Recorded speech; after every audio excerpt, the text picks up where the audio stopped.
चलिए, आप लोग थोड़ा सा दिक्कत थी, अब ठीक है।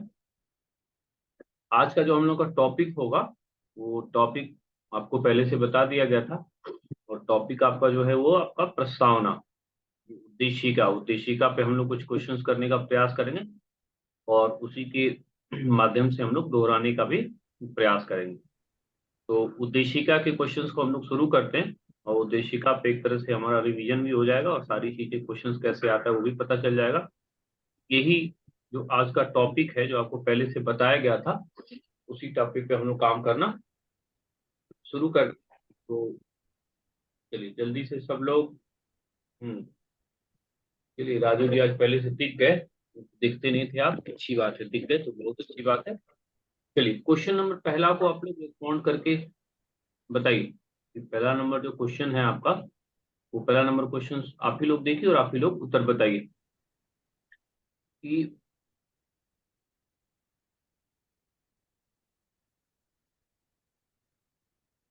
चलिए, प्रस्तावना के संदर्भ में कौन सा कथन सही नहीं है। कौन सा कथन सही नहीं है, ठीक है। तो उद्देश्य प्रस्ताव का परिवर्तित रूप है, अमेरिका के संविधान का प्रभाव है, भाषा ऑस्ट्रेलिया से प्रभावित है, न्यायालय द्वारा लागू करवाया जा सकता है। तो पहला नंबर क्वेश्चन का आंसर सब लोग बताइए। और वहीं से फिर हम लोग कहानी शुरू करते हैं। और पता भी चल जाएगा कि हाँ, ठीक ठाक से चीजें हो रही हैं कि ठीक से चीजें नहीं हो रही हैं। चलिए, तो थोड़ा सा रिवीजन प्रोसेस में आ जाए। उद्देश्य प्रस्ताव का है प्रस्तुत रूप है, ये बात सही है। उद्देश्य प्रस्ताव कब प्रस्तुत किया गया था? 13 दिसंबर को। किसने प्रस्तुत किया था? नेहरू जी ने। 13 दिसंबर 46 को। पास कब हुआ था? 22 जनवरी 1947 को। इस पर किस देश के संविधान का प्रभाव था? तो अमेरिका के संविधान का प्रावधान था, यानी ये बात सही है। अमेरिका के संविधान का प्रावधान था, सही है। भाषा ऑस्ट्रेलिया से प्रभावित है, इसे न्यायालय द्वारा लागू करवाया जा सकता है, तो ये गलत है। फंडामेंटल राइट को आप लागू करवा सकते हैं, डीपीएसपी को आप लागू नहीं करवा सकते हैं, प्रस्तावना को आप लागू नहीं करवा सकते। इसका आंसर आपका क्या हो गया? डी आंसर जो हो गया वो राइट हो गया, तो डी आंसर आपका यहाँ पे सही है। हाँ, लगभग लगभग काफी लोगों का आंसर ठीक है। काफी का लगभग सभी लोगों का आंसर सही। चलिए, इसी खुशी में अगले पे आइए। मूल प्रस्तावना में राज्य के कितने स्वरूपों की चर्चा है? मूल प्रस्तावना में राज्य के कितने स्वरूपों की चर्चा है? 2, 3, 4, 5। 2, 3, 4, 5। मूल प्रस्तावना में कितने स्वरूपों की चर्चा है? राज्य का, स्टेट का नेचर डिफाइन किया गया है। पूछ रहा है कि मूल संविधान में राज्य के कितने नेचर डिफाइन किए गए हैं। चलिए, हासिम गलती हो रही है। मूल प्रस्तावना यहाँ पर पूछा गया है, मूल प्रस्तावना में राज्य के कितने स्वरूपों की चर्चा है। तो पहले ये देखिए, मैंने क्वेश्चन दिया था कि मूल स्वरूप, अगर मूल प्रस्तावना पूछ रहा है तो मूल प्रस्तावना में क्या था? प्रभुत्व संपन्न था, एक। फिर लोकतांत्रिक था, दो। और तीसरा गणराज्य था, ना, तीन। ये मूल प्रस्तावना पूछेगा तो यही तो तीनों है, एक, दो, तीन। बाद में 42nd अमेंडमेंट से 42वें संविधान संशोधन तो जोड़ा गया, समाजवादी और पंथ निरपेक्ष, इसको जोड़ा गया। यहाँ पे क्वेश्चन क्या पूछा है? मूल प्रस्तावना। तो मूल प्रस्तावना में कितना हो जाएगा? तो मूल प्रस्तावना में 3 है, और वर्तमान में पूछेगा तो 5 में। अब क्रम पूछेगा तो इसको आपको इनके बीच में ले आकर के रख देना है कि जैसे प्रभुत्व संपन्न, समाजवादी, पंथ निरपेक्ष, लोकतांत्रिक और गणराज्य। तो मूल प्रस्तावना पूछा है तो उसमें कितनी हो गई? 3 हो गई। चलिए ठीक है, नेक्स्ट। अब अगला गलत ना हो। दूसरा नंबर क्या था? अब देखिए, उसी को मैंने थोड़ा सा और आपको ठीक करने के लिए दे दिया कि प्रस्तावना में राज्य की कितने स्वरूपों की चर्चा है। अब इसको बताइए। हाँ, इसको गलती नहीं होनी चाहिए। हाँ, ये थी कि अभी ऊपर एक्सप्लेन हो गया तो इसको एक्सप्लेन करने की जरूरत नहीं, 5 स्वरूपों की चर्चा है।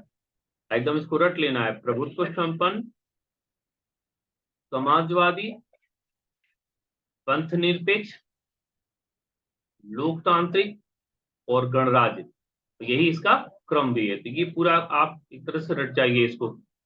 इसको पांचों को एकदम रट जाना है, क्रम भी यही है।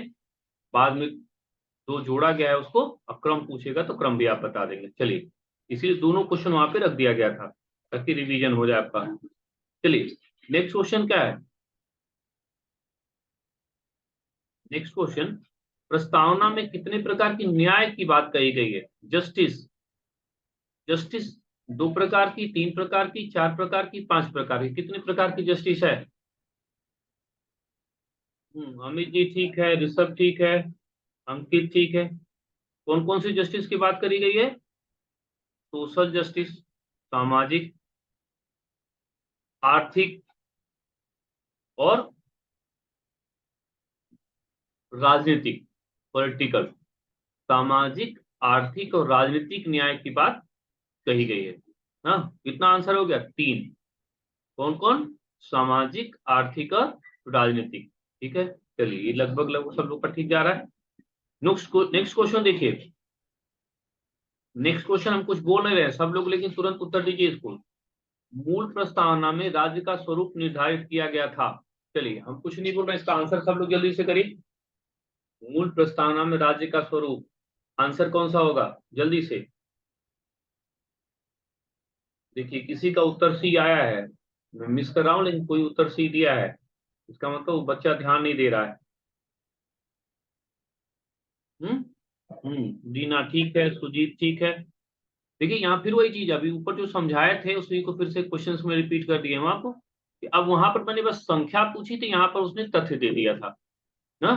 तो प्रभुत्व संपन्न, लोकतंत्रात्मक और गणराज्य, यही 3 जो है मूल रूप से संविधान में शामिल थे, और बाद में 2 को जोड़ा गया। तो ये दोनों तो होंगे नहीं, गणराज्य समाजवादी जहां भी है उसको काट दीजिए, वो तो बाद में जोड़ा गया। समाजवादी जो है वो बाद में जोड़ा गया, तो उसको काट दीजिए, काम खत्म। इसका मतलब यहाँ पे आंसर क्या हो जाएगा? ये इसको ध्यान रखना है, किसी एक का गलत हुआ था, वो मुझसे मिस हुआ कौन था, लेकिन एक किसी ने गलत किया था, एक गलती फिर आगे ध्यान रहे ना हो। चलिए, प्रस्तावना में कितने प्रकार की स्वतंत्रता की बात कही गई? प्रस्तावना में कितने प्रकार की स्वतंत्रता की बात कही है? 2, 3, 4, 5। 2, 3, 4, 5। 2, 3, 4, 5।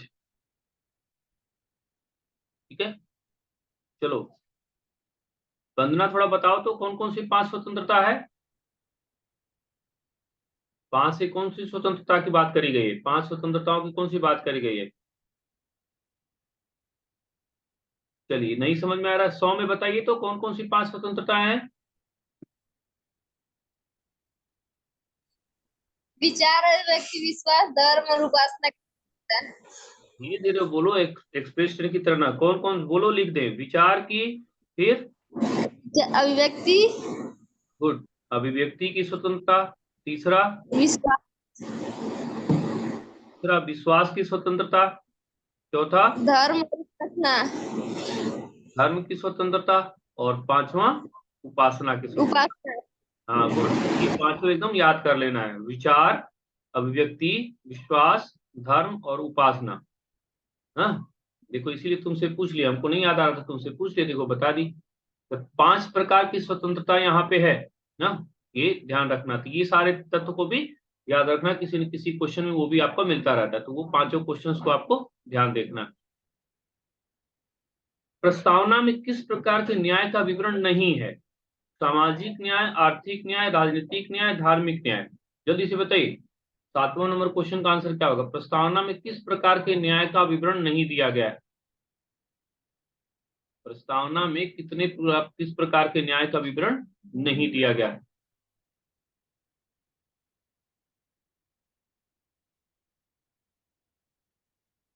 हाँ, तो पहली चीज दिमाग में क्या बैठाना है कि प्रस्तावना में 3 प्रकार के न्याय हैं।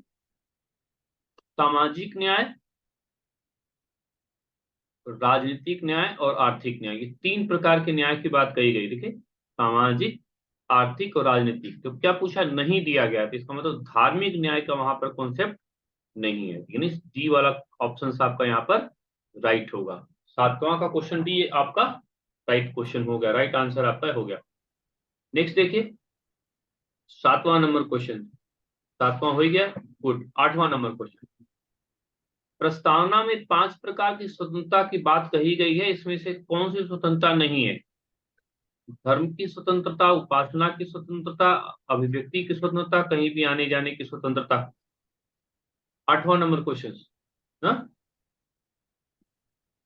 हाँ, ये अभी थोड़ी देर पहले हम लोग देखे थे, विचार की स्वतंत्रता, अभिव्यक्ति की स्वतंत्रता, विश्वास की स्वतंत्रता, धर्म की स्वतंत्रता, उपासना की स्वतंत्रता। ये कहीं भी आने जाने की स्वतंत्रता की बात यहाँ पर नहीं कही गई है। नहीं की गई। कहीं भी आने जाने की स्वतंत्रता जो है वो 19(1)(d) में देश के अंदर, और देश के बाहर अगर पूछेगा तो आर्टिकल 21 में। इन देश के भीतर संचरण का अधिकार 19(1)(d) में, और देश के भीतर जाने का अधिकार मेनका गांधी के केस में 21 में। तो यानी यहाँ पर ऑप्शन आपका राइट क्या हो गया? डी राइट आपका ऑप्शन हो गया, डी आंसर आपका यहाँ पे करेक्ट हो गया। नेक्स्ट चलिए, प्रस्तावना में संशोधन किस संशोधन के माध्यम से किया गया? एकदम आसान क्वेश्चन है। 42वां संविधान संशोधन हुआ, और याद आपको बता दिए थे हम आपको कि 1976 3 शब्द यहाँ पर जोड़े गए, यानी जो उद्देशिका है, उद्देशिका में जो परिवर्तन हुआ वो 42वें संविधान संशोधन। कभी हम बताए थे आपको ना कि याद करने में दिक्कत नहीं होनी चाहिए। जैसे कभी कोई 42 से 44 की डेट में आप लोग फंसते हैं, तो 42 में 4 2 6 और 44 में 4 4 8, यानी 42वां जो होगा 1976 में होगा। 3 शब्द जोड़ा गया, समाजवादी, पंथ निरपेक्ष, एकता अखंडता में से। तो ये जो महत्वपूर्ण है, ये 9th क्वेश्चन आपका हो गया। 42 सेकेंड अमेंडमेंट में इसको जोड़ा गया। नेक्स्ट देखिए, प्रस्तावना, और इसका उत्तर लगभग सब लोग आप लोग बताइए, मैं नहीं बताऊंगा कि हम भारत के लोग शब्द का क्या अर्थ है। चलिए कौन कौन बताता है, मैं देख रहा हूं ध्यान से। सब लोग कोशिश करके आंसर बताइए, जल्दी से मैसेज करिए, हम भारत के लोग शब्द का क्या अर्थ है। चलिए जितने लोग जुड़े हैं फटाफट सब लोग आंसर करिए, सब लोग आंसर करिए। ठीक है, चलिए बहुत लोगों के आंसर गलत हो रहे हैं ना। अमित जी गलत है, हाँ नहीं अमित गलत है। ऊपर कई लोगों ने गलत आंसर दिया, फिर शायद रिपीट कर रहे हैं दूसरे लोगों का देख करके, लेकिन आंसर आपको कई लोगों ने आपका इसमें आंसर गलत हुआ है। ढेर सारे लोगों ने गलत आंसर किया, चलिए उसको देखते हैं। इसीलिए देखिए बात हुई थी ना कि चारों ऑप्शन पढ़ के तब उत्तर दिया कीजिए। हम भारत के लोग शब्द का क्या अर्थ है? जनता सर्वोपरि है, भारत के लोगों में ऊर्जा का भाव पैदा हो, संसद को शक्ति जनता से प्राप्त होती है, यानी उपरोक्त में से क्या होगा? सभी। तो आंसर क्या हो जाएगा? उपरोक्त सभी ना। हम भारत के लोग का मतलब क्या है कि जनता ही सब कुछ है, संविधान का निर्माण भी जनता ही ने किया है, संविधान को शक्ति जनता से ही प्राप्त होता है, जनता ही गतिशील इकाई के रूप में वहां महत्वपूर्ण है। और ये भी है कि संविधान जनता ने बनाया नहीं, लेकिन उसका श्रेय जनता को दिया गया है। इसका मतलब कहने का मतलब ये हुआ कि इसका ये फायदा हुआ कि हाँ जो जनता है वो ये कहना चाह रही है, या संविधान बनाने वाले ये कहना चाहते हैं कि इसकी नकारात्मकता लोगों में ना आए, सकारात्मकता का भाव भी पैदा हो। यानी तीनों ऑप्शन यहाँ पे उसके एक्सप्लेनेशन के योग्य हैं। तो आंसर यहाँ आपका बनता है डी। तो 10वां का उत्तर ऑप्शन क्या हो गया? डी ऑप्शन आपका करेक्ट हो गया। ठीक है, प्रश्न को चारों उत्तर पढ़ के दिया कीजिए। चलिए नेक्स्ट क्वेश्चन देखिए, प्रस्तावना में गणराज्य शब्द का क्या अर्थ है? चलिए जल्दी से सब आप लोग फिर से बताइए, और जिन लोगों का गलत हुआ इस बार गलती ना हो। प्रस्तावना में गणराज्य शब्द का क्या अर्थ है? ऋषभ यादव, फिर से गलती हो रही है, बच्चा पढ़ नहीं रहे हो ठीक से। ऋषभ जी ठीक से पढ़ाई नहीं हो रही, देखिए। हाँ इसमें काफी लोगों की ठीक है, लेकिन एक दो लोग फिर से गलती की। गणराज्य माने आनुवंशिक शासन की प्रणाली की समाप्ति, विशेष अधिकारों की समाप्ति, मुखिया का निर्वाचन होगा, यानी उपरोक्त में से सभी। गणतंत्र शब्द का क्या अर्थ है? कि आनुवंशिक शासन प्रणाली नहीं रहेगी। तो मिला जुला के पढ़ाते थे, मैंने बताया था कि सिंपल सा बात क्या, कि राजा का बेटा राजा नहीं रहेगा, और विशेष प्रकार के प्रिविलेज किसी की नहीं रहेंगे। मुखिया जो होगा उसका निर्वाचन होगा, जनता के द्वारा निर्वाचन होगा, भले प्रत्यक्ष या अप्रत्यक्ष हो, लेकिन जनता के द्वारा होगा, उसका एक टेन्योर निर्धारित होगा। आनुवंशिक शासन प्रणाली में क्या होता है? टेन्योर निर्धारित नहीं होता है। यहाँ पर टेन्योर को निर्धारित किया जाएगा और टेन्योर के अनुसार वो काम करेगा। तो इसका आंसर बनता है क्या? ये आपका आंसर बनता है डी। चलिए नेक्स्ट क्वेश्चन देखिए, समाजवाद शब्द का क्या अर्थ है? प्रस्तावना में समाजवाद शब्द का अर्थ क्या है? जल्दी से आपको सब लोग बताइए, प्रस्तावना में समाजवाद शब्द का अर्थ क्या है? प्रस्तावना में समाजवाद शब्द का अर्थ क्या है? चलिए फटाफट फटाफट आंसर करिए।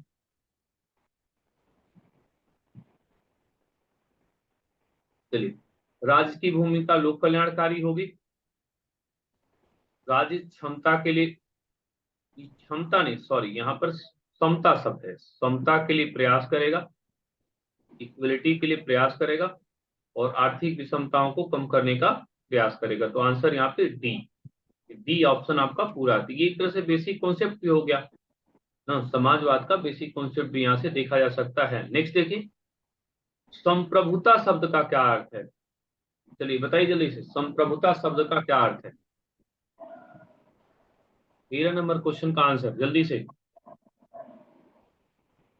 संप्रभुता शब्द का क्या अर्थ है ना? भारत सरकार स्वतंत्र विदेश नीति अपनाएगी, सदस्यता ग्रहण कर सकती है, छोड़ सकती है। ठीक है, ऑप्शन यहाँ पर भी डी हो गया।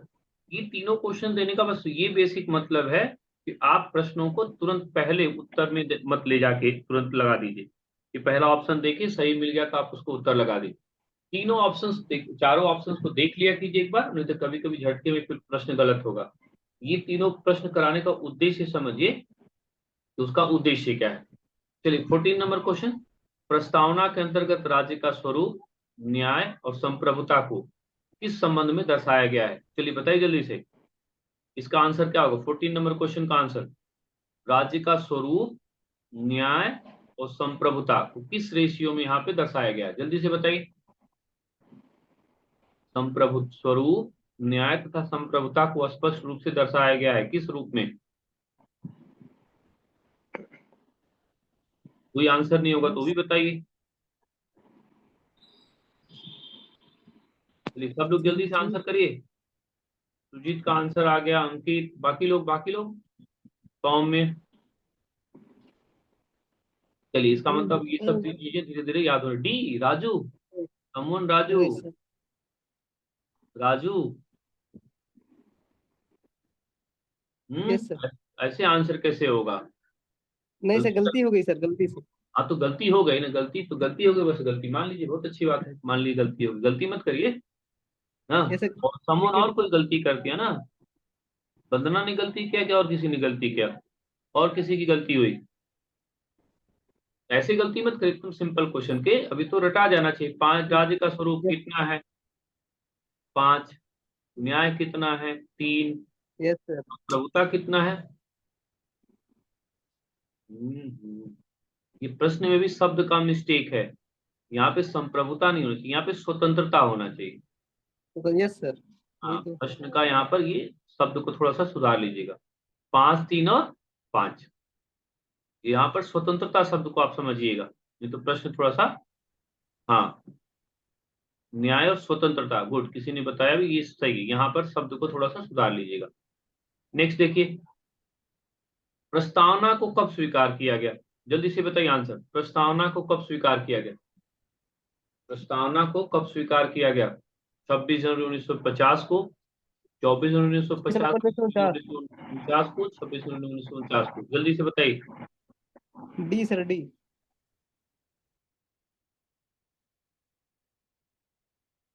चलिए सब लोग लगभग सही जा रहे हैं। 26 नवंबर 1949, 26 नवंबर 49 को ही संविधान भी अडॉप्ट किया गया था और उसके 16 अनुच्छेदों को लागू किया गया था। और इसी 26 नवंबर को हम लोग संविधान दिवस के रूप में मनाते हैं। तो ये हमारा जो संविधान दिवस है, वो संविधान दिवस कब से मनाया जा रहा है? ये संविधान दिवस मनाया जा रहा है 2015 से। 26 नवंबर 1949 प्रारूप समिति ने अपना काम यहाँ पर समाप्त किया था। ठीक है, चलिए नेक्स्ट है, निम्नलिखित में से किस शब्द का प्रयोग प्रस्तावना में नहीं किया गया है? किस शब्द का प्रयोग प्रस्तावना में नहीं किया गया? 16 नंबर क्वेश्चन देखिए।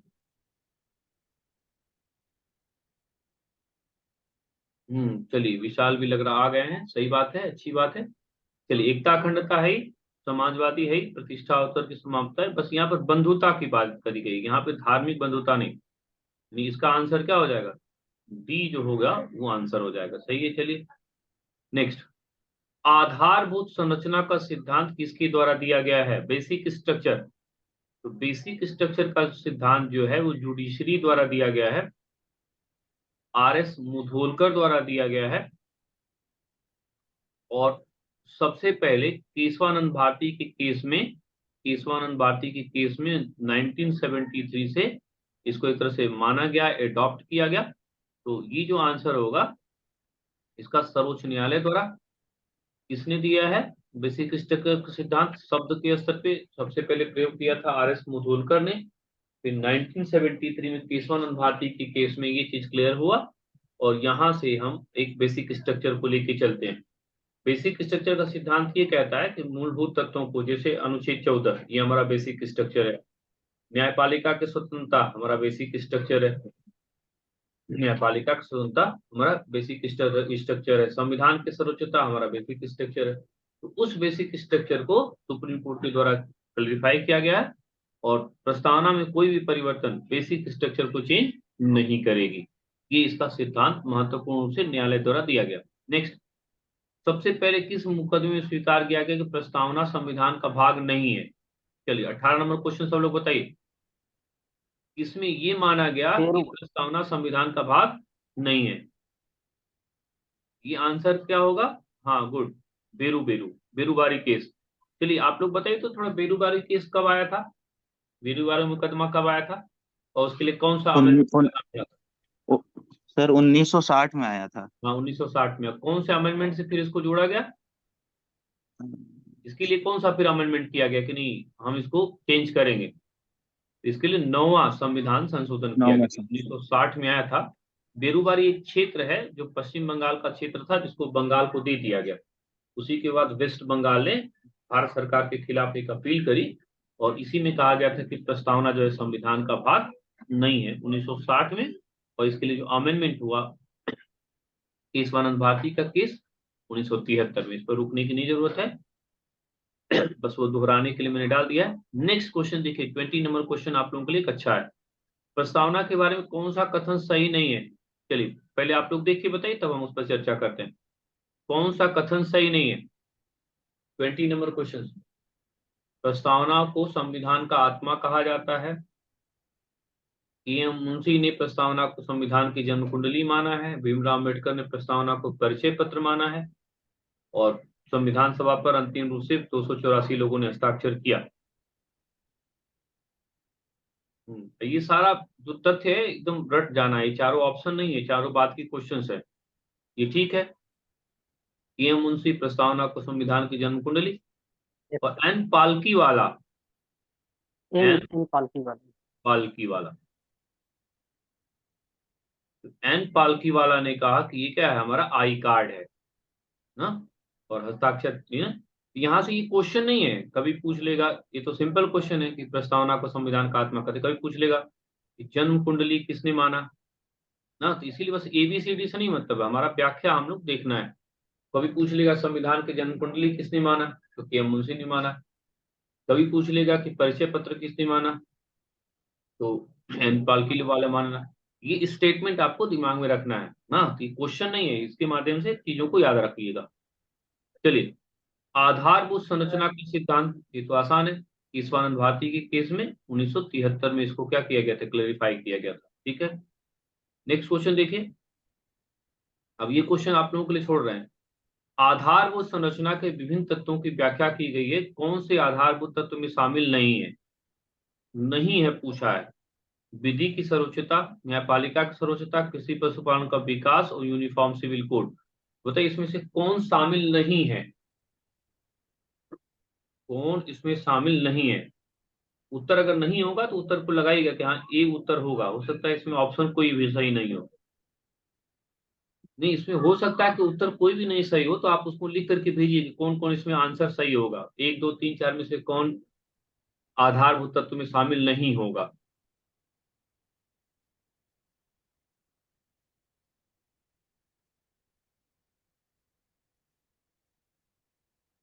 नहीं है पूछ रहे हैं हम,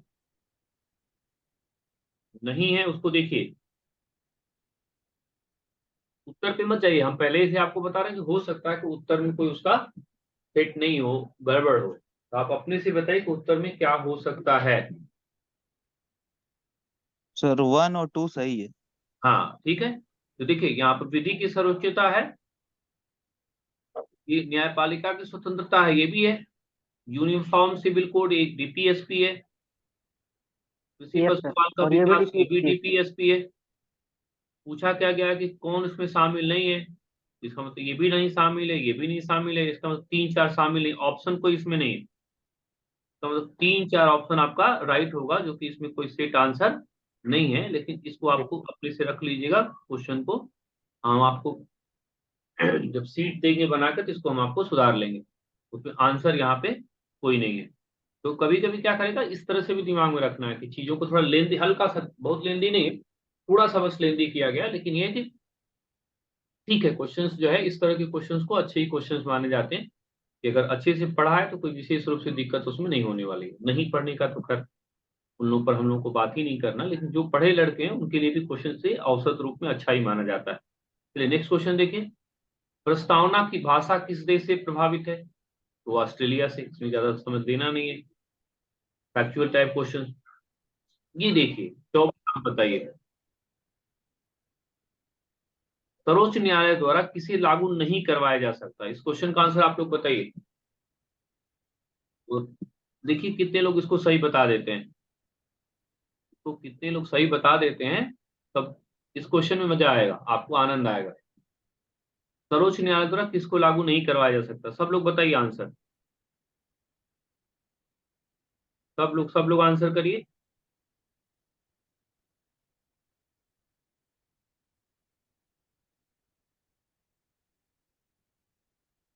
चलिए, मेरे कॉन्फिडेंस को आप लोग तोड़ रहे हैं। नहीं, कॉन्फिडेंस को तोड़ने का मतलब नकारात्मक है यहाँ पर, मुझको लग रहा था कि एक दो लोग गलती करेंगे, लेकिन बहुत अच्छी बात है कि लगभग सब लोग सही कर रहे हैं। हाँ चलिए, मेरी कॉन्फिडेंस को बनाए रखे, कोई समवन ऋषभ यादव हैं, उन्होंने कर मेरा कॉन्फिडेंस बनाए रखा कि कुछ लोग गलती कर दिए। हाँ, मुझको लग रहा था कि का दो लोग गलती होनी चाहिए, और राजू भी गलती कर दिए। हाँ चलिए, राजू मेरे पक्ष में आ गए, अच्छी बात है बच्चा। मुझको लग रहा था कि एक आध लोग को गलती करना चाहिए, लेकिन ऊपर सब लोग बहुत अच्छा कर रहे थे, तो मुझको लगा कि मैं, मेरा कॉन्फिडेंस टूटा कि आप लोग तो सब सही कर रहे हैं, लेकिन दो लोगों ने गलती कर दी। देखिए किसको लागू नहीं करवा सकते, तो प्रस्तावना को लागू नहीं करवा सकते, मौलिक कर्तव्य को लागू नहीं करवा सकते, लेकिन यहाँ ध्यान कर देना, ये यहाँ पर दोनों को मैंने जोड़ दिया है, तो प्रस्तावना और मौलिक कर्तव्य दोनों, इसको आप लागू नहीं करवा सकते। मौलिक अधिकार को तो लागू करवा सकते हैं, तो आंसर क्या हो जाएगा, सी आंसर हो जाएगा। है ये भी, है ये भी, लेकिन यहाँ पर दोनों को अटैच कर दिया गया, तो आंसर क्या हो जाएगा, सी आंसर इसका आपका राइट आंसर हो जाएगा ना। राजू डी कैसे हो जाएगा, ये नहीं पूछा है ना, तो फंडामेंटल राइट को सुप्रीम कोर्ट लागू नहीं करती है, फंडामेंटल राइट को सुप्रीम कोर्ट लागू करती है ना, इसके लिए आर्टिकल 32 है। कैसे डी आंसर क्वेश्चन बता क्लियर दिए? नहीं किए सर, हम्म। क्वेश्चन क्लियर नहीं किए। हाँ, तो क्वेश्चन नहीं क्लियर करोगे तो कैसे काम चलेगा, तब फिर क्लियर नहीं करोगे, क्लियर नहीं करोगे तो हेड एंड शोल्डर लगाओ, ऐसे कैसे काम चलेगा। हम्म। जी सर। पढ़िए, क्वेश्चन बहुत ध्यान से पढ़ना है ना, क्वेश्चन ध्यान से जी पढ़ेंगे तो गलती नहीं होगा। इतना पढ़े आप लोग, जी क्वेश्चन नहीं गलती करेंगे, लेकिन ये कि पढ़िए उसको ध्यान से। चलिए कोई बात नहीं, गलतियों से ही मनुष्य सीखता चला आ रहा है, लेकिन सीखना है, गलतियां जो है गलती करने के लिए नहीं है, गलती जो है सीखने का माध्यम है। चलिए नेक्स्ट क्वेश्चन, प्रस्तावना उद्देश्य प्रस्ताव का विस्तृत रूप है, संविधान सभा में उद्देश्य प्रस्ताव कब पारित किया गया। प्रस्तावना उद्देश्य प्रस्ताव का विस्तृत रूप है, संविधान सभा में उद्देश्य प्रस्ताव कब पारित किया गया। 22 जनवरी 1947 सर, बी वाला। चलिए, 9 को पहली बैठक, 11 को दूसरी बैठक, 13 को ऑब्जेक्टिव रेजोल्यूशन पेश किया गया, यस 46, सर, और 22 11 जनवरी दिसंबर 1947 1947। ना, इसको क्या किया गया, रेजोल्यूशन को पास किया गया। तो ये डेट जो है याद रखना है, वो पीछे की चैप्टर से भी जुड़ा था। यहाँ उद्देशिका के क्वेश्चन से कोई विशेष मतलब नहीं, उस कोई उन क्वेश्चंस के माध्यम से क्या हुआ, आपका एक तरह से रिवीजन हो गया, और विश्वास करके रखिए कि इतनी चीजें जितनी मैंने बताई आप लगभग याद करके रखिए, क्वेश्चंस परीक्षा में आएगा तो आप करने की स्थिति में होंगे। अगर इतनी चीजों का आपने अगर रिवीजन ठीक से करके रखा है, पचा के रखा है, तो उद्देशिका पे कोई क्वेश्चन आएगा आप एकदम आराम से कर ले जाएंगे। लेकिन 25 क्वेश्चन को 25 क्वेश्चन के रूप में नहीं मानना है, एक एक ऑप्शन से जो व्याख्या की गई उसको आपको ध्यान से रखना है, और उतना करके रखेंगे तो कोई भी, चाहे पीसीएस प्लस में क्वेश्चन आए चाहे वनडे में आए, आपको दिक्कत नहीं होने वाली है। कल हम लोग फिर भूगोल पे लौटेंगे, भूगोल में नेक्स्ट चैप्टर जो भी होगा देखेंगे, चाहे नदी होगी, चाहे पठार तो हो ही गया था हम लोग का, पठार के बाद नदी हो चाहे झील हो, जो भी हो, तो वहां से क्वेश्चन हम लोग करेंगे। कल हमारा टॉपिक भूगोल का रहेगा ना, तो भूगोल पे हम लोग कुछ क्वेश्चंस करेंगे। नेक्स्ट फिर प्रस्तावना के बाद आप लोग मौलिक अधिकार तैयार करना शुरू करिए, क्योंकि प्रस्तावना के बाद फिर हमारा मौलिक अधिकार पे क्वेश्चंस होगा। इनको एक बार दो बार फिर अपना देख लिया कीजिए, उसको कोई चीज नया मिले तो उसको हमेशा कॉपी में नोट कर दिया कीजिए, ताकि बार बार आप कॉपी खोलेंगे, बार बार वीडियो नहीं खोलेंगे, तो कॉपी ज्यादा बेहतर है। तो उसमें कोई चीज नया मिले तो आप उसको नोट कर दीजिए। कल फिर हम लोग मिलेंगे, तो लोग आराम से सब लोग सोइए, खाइए पीजिए, स्वस्थ रहिए। गुड नाइट सब लोगों को। Good night sir, thank you sir. Good night.